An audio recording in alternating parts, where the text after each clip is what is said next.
Le Pen's party, which had victory in its hands, lost it all due to tactical moves by their opposing parties. Hi, my name is Punderter, and today I'll be breaking down why that happened and its ramifications in terms of Europe and the globe. So today I have an article from The Guardian titled French Election. Surprise win for the left-wing alliance keeps Le Pen's far right from power. And they write, a left-wing alliance has become the biggest force in the French parliament after tactical voting held back the far right, but the shape of the future government remained uncertain after no group won an absolute majority. Yes, that's true. However, all the parties within the French parliament, except for the National Rally, have aligned together to go, you would say, against what they call the National Rally far-right ideology, which it really isn't. So, in this case, it wouldn't leave the French government in its path moving forward as being uncertain in my opinion, as it appears there is more in common with both Macron's party and the left-wing party to make it less likely to go against each other.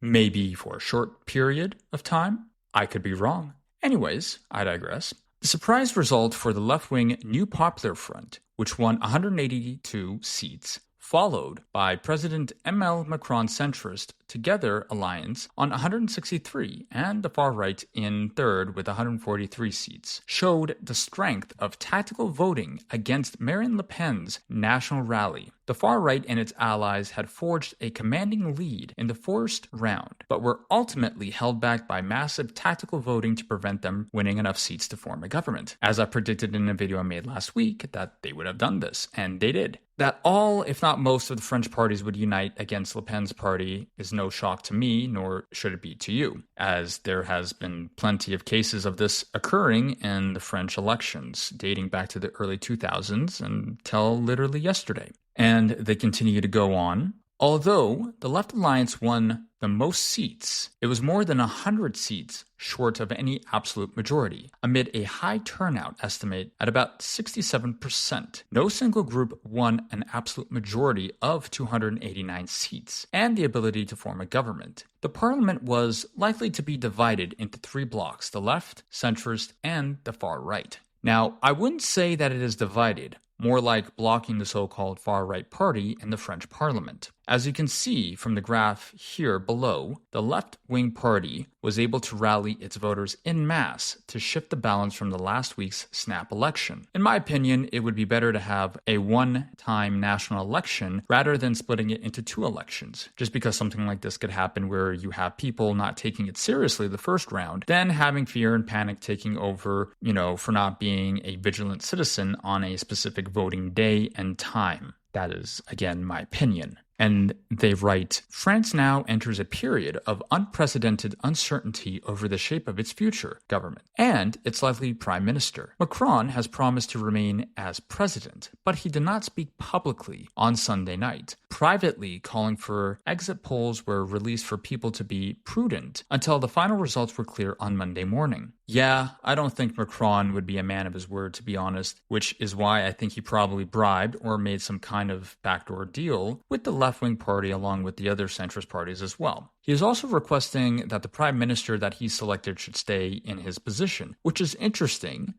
just due to the current prime minister saying that he would abdicate the position just because of this election. Now you're having the president saying not to. I will, be paying more attention as to why that is, and I think you guys should as well. And The Guardian also writes, despite placing third, the results were historic for the National Rally, representing its biggest ever score in a parliamentary election, and an increase from the 88 seats it had when Parliament was dissolved last month. But it was much lower than the party had expected after it topped the vote in the first round last week. So you see here that the media has a way of using fear-mongering narratives to get not just the French people in the urban cities riled up, but other countries as well advocating to vote against the so-called far-right party in France, which, to be honest, it is not. Continuing, more than 200 candidates from the left wing and center pulled out of the second round last week in order to avoid splitting the vote against a national rally. Those parties called on voters to choose any candidate against the National Rally in an attempt to prevent the far right winning an absolute majority and forming the government. See, that right there is actually a great tactic, but that can be used for as long as the people will tolerate it, as history has shown. And as I said before in a video I did last week, regarding the first snap election results, there appears to be a massive divide between the rural and urban voters.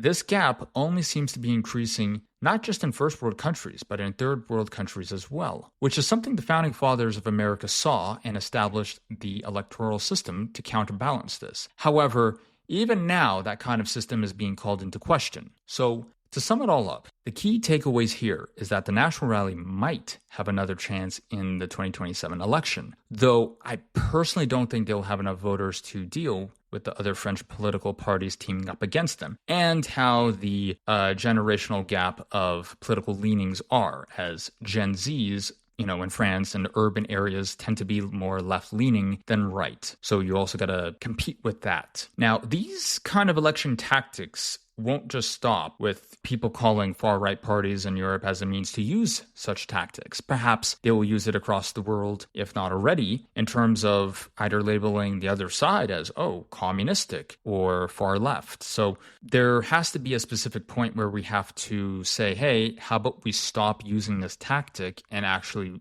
truly represent what the people want rather than, backdoor dealings, which I say is a very dangerous loop around, but, they're still doing it. So keep in mind that this will result in more centrist and leftist parties in holding control in their respective governments. To what we have seen so far, yes. Other than that, I will still be paying attention to what other ramifications or outcomes will continually appear from this election. And stay tuned for this week, as I will be covering a very, very massive video regarding the NATO summit this week. So I am looking honestly forward to seeing how that goes and what they say and what negotiations and promises they tell Ukraine and the world. Other than that, if you can please leave a like and subscribe, I would greatly appreciate it. And you have a wonderful day, guys. Bye.